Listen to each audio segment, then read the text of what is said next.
আজকের রেসিপি বেগুন বাহা। বেগুন বাহা করার জন্য বেগুনগুলোকে আমি 4 টুকরো করে নিয়েছি, এইভাবে কেটে এবার নুন হলুদ মেখে নিচ্ছি।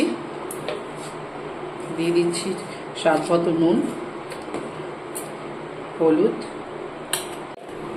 নুন হলুদটা এইভাবে ভেতরে মাখিয়ে নিয়েছি। গরম হয়ে গেছে, বেগুনগুলো ছেড়ে দিচ্ছি।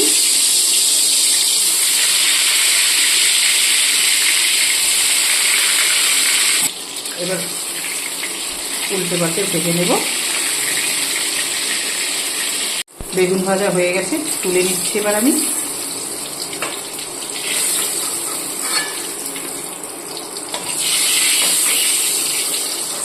এবার ওই তেলের মধ্যে দিয়ে দিচ্ছি পেঁয়াজ কুচি, দিয়ে দিচ্ছি 1 চামচ আদা রসুন বাটা, 1 চামচ লঙ্কা বাটা, স্বাদ মতো নুন, হলুদ। মশলা কষানো হয়ে গেছে, এবার দিয়ে দিচ্ছি টক দই। টেস্টের জন্য দিয়ে দেবো একটু সামান্য চিনি, সামান্য একটু জল দিয়ে দিচ্ছি। এবার ভেজে রাখা বেগুনগুলো দিয়ে দিচ্ছি।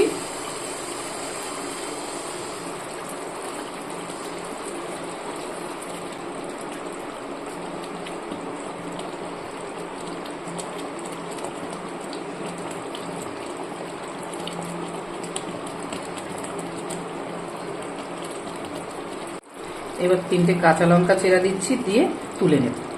আমার বেগুন বাহা রেডি। আপনারা অবশ্যই বাড়িতে ট্রাই করবেন এবং কমেন্টে জানাবেন কেমন লাগলো।